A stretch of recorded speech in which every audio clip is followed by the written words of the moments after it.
Avec Chérif Dia.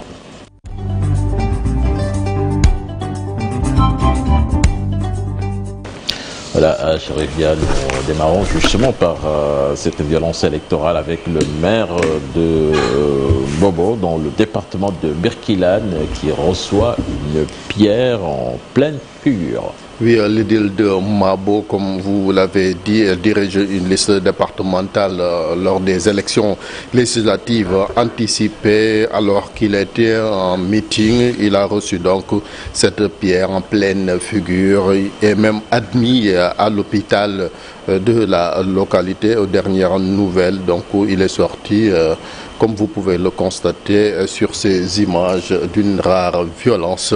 Vous l'entendrez certainement, lui, Aliou Cissé, dans sa réaction dans le journal en Wolof Diao. Nous parlons justement de cette violence électorale avec le conseil départemental des aînés de Pikine engagé et qui prône la paix et la non-violence en cette période de campagne avec quand même une conférence annuelle qui s'est tenue en banlieue dakaroise. Ces sages de Pikine ont reçu les candidats à la députation pour leur parler de paix dans le département de Pikine. Nous écoutons le président Ibrahima Diop interrogé par Habib Faye.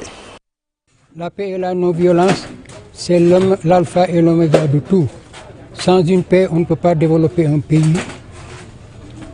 La violence doit être bannie au niveau de chaque département et au niveau national. Aux acteurs politiques, on a suivi un tant soit peu les déclarations.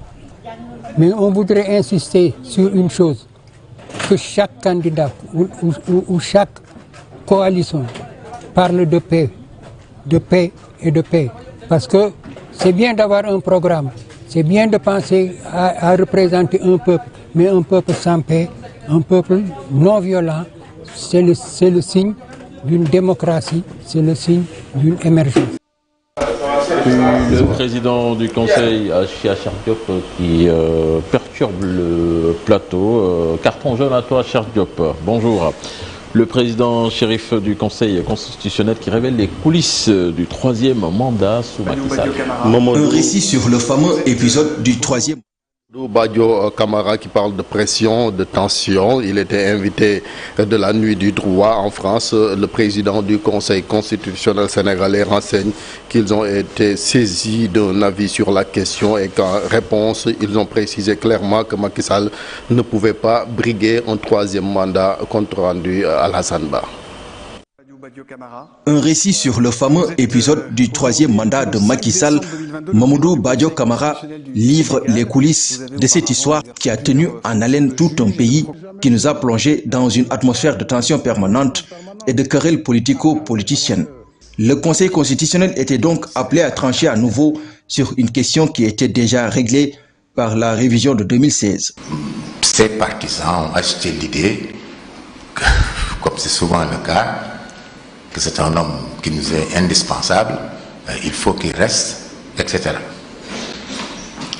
L'intéressé lui-même a réglé le problème lorsque, quelques mois avant le scrutin, il a déclaré solennellement dans une annonce à la nation sénégalaise qu'il ne serait pas candidat à l'élection présidentielle de 2024 et que donc il ne sollicitait pas un troisième mandat. L'intention était claire à entendre parler Mamadou Badio Camara qui s'est confié depuis l'étranger. À l'occasion de ce rendez-vous intitulé Nuit du droit, le projet d'un troisième mandat se précisait. De la pression, il y en a eu, mais le Conseil constitutionnel est resté droit dans ses bottes. L'avis a été donné très rapidement, très vite, sur l'impossibilité de briguer un troisième mandat. Ça a peut-être influé sur la décision de renoncer à cette tentative de troisième mandat. Il y a eu beaucoup de pression. Bon, c'est peut-être un peu normal, puisque c'est une élection présidentielle. Et les politiques peuvent être féroces avec tout ce qui peut contredire ou contrecarrer leur projet. Mais on a fait l'effort d'exercer notre métier de la manière la plus conforme à la Constitution du Sénégal et aux lois électorales du Sénégal.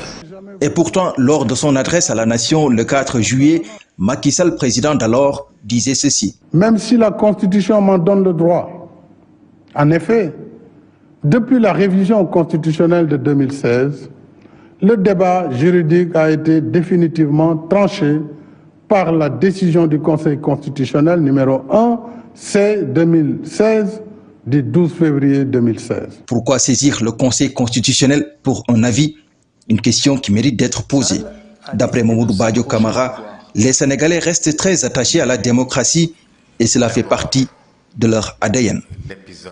Donc, Mamoudou Badio Camara, Ablaye Cissé en commentaire, on découvre donc que Macky Sall avait saisi pour avis le Conseil constitutionnel sur la question du troisième mandat.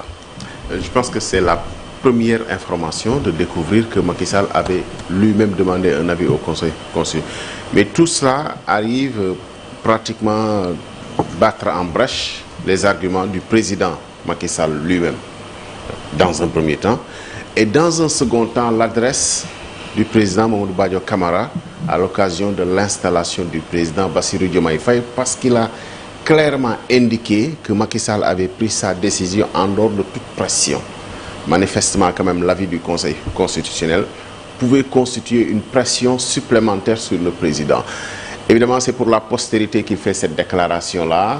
On commentera pourquoi il le fait à l'étranger. Il nous devait cette vérité-là. Il l'a donné au Conseil constitutionnel français dans sa cour d'honneur. C'était la nuit du droit. Le contexte a été restitué.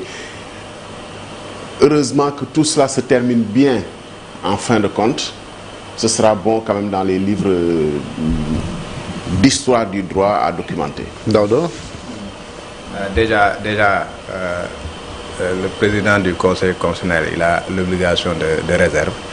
Et lorsqu'il devrait parler d'affaires intérieures du pays, on s'attendait à ce qu'il le dise ici au Sénégal, parce que c'est une affaire sénégalaise qui concerne des Sénégalais. Il s'agissait de mandat du président de la République. Maintenant, quand vous avez vu le Conseil constitutionnel, le président a la possibilité de demander un avis. Et lorsque le président demande un avis, c'est par lettre confidentielle.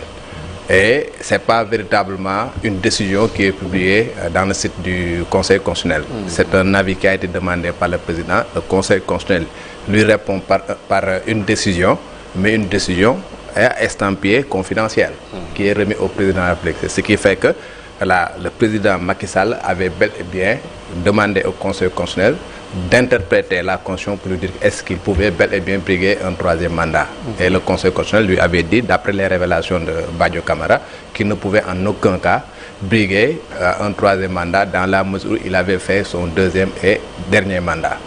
Donc c'est ce qu'il vient de révéler. On s'attendait quand même bien avant qu'on soit là, bien avant qu'il y ait, disons, cette polémique et tout ce qui s'en est suivi avec cette violence électorale-là, on s'attendait à ce que le Conseil constitutionnel fasse cette sortie-là depuis belle heure au bénéfice des populations sénégalaises. Bien sûr. Voilà, nous poursuivons ce journal de Chérif Dia, Ahmed Ndoye, devant la barre du tribunal ce matin. Oui, il sera jugé. Le chroniqueur de la CNTV, placé sous mandat de dépôt la semaine dernière, et poursuivi pour défaut de permis de conduire et faux et usage de faux. Il sera assisté par un pool d'avocats composé donc des ténors du barreau comme Maître Amadou Sall, Elas Diouf, mais aussi Abou Bakri Baro.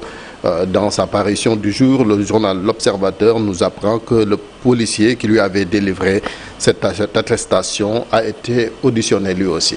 Alors, parlons éducation, cette fois-ci c'est pour nous mener à l'INAC de Sédhiou. Oui, les élèves donc font leur rentrée aujourd'hui dans ce lycée. Ils sont au nombre de 480 élèves des classes de 6e, 5e mais aussi seconde. Cheikh Yaba Diop, qui est inspecteur d'académie de Sédhiou, s'explique au micro de notre correspondant sur place, Bakary Konté.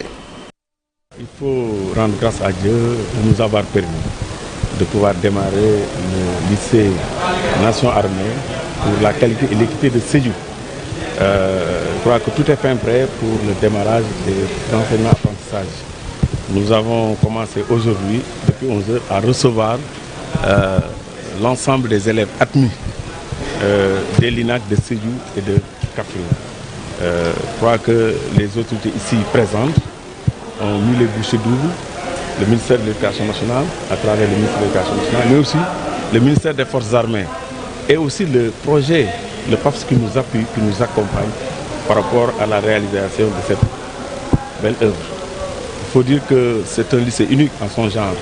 C'est une nouvelle offre éducative de qualité aux jeunes Sénégalais parce que le lycée va recevoir des élèves de 6e, de 5e, mais aussi des élèves de seconde. Donc c'est un lycée. Il faut dire que la sécurité, la surveillance, la restauration sont des éléments essentiels et nous avons pris en charge de manière correcte l'ensemble de ces aspects. Aujourd'hui, on se réjouit du dispositif sécuritaire qui a été mis en place au sein de ce lycée. Vous avez compris qu'avec le haut fonctionnaire de défense, le colonel Mbouch, il a parlé du dispositif de sécurité. Mais nous avons des caméras de surveillance, nous avons la sécurité, le personnel d'encadrement. Je crois que les enfants sont rassurés, ils sont dans de bonnes conditions de sécurité, mais aussi dans de bonnes conditions d'études. Le démarrage est effectif à partir de demain. Pour le moment, nous avons prévu de recevoir 480 élèves, filles et garçons. Donc il y a une parité filles et garçons.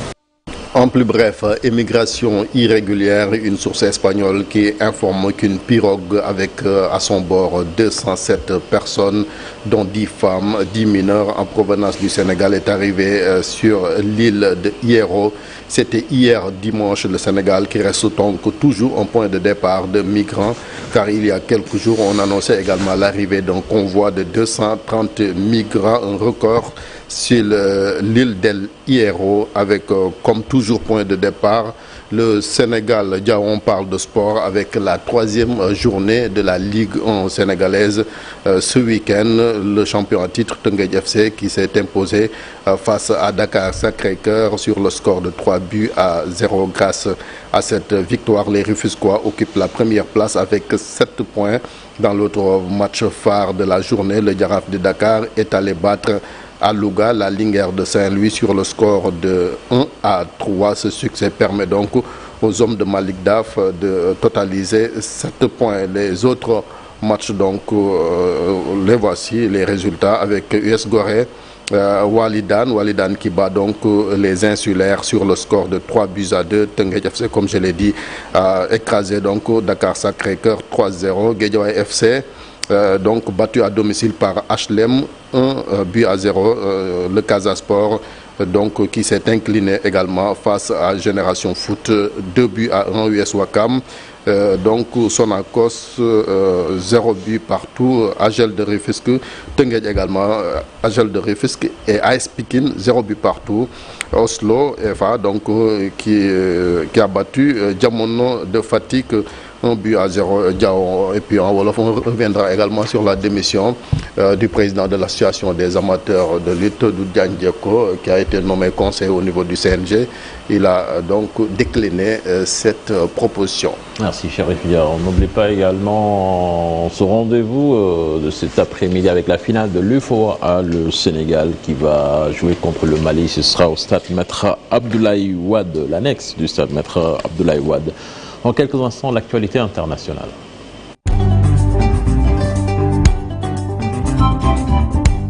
L'actualité internationale, Chérif, qui nous mène en RDC. En RDC, où les rebelles du M23 soutenus par le Rwanda ont pris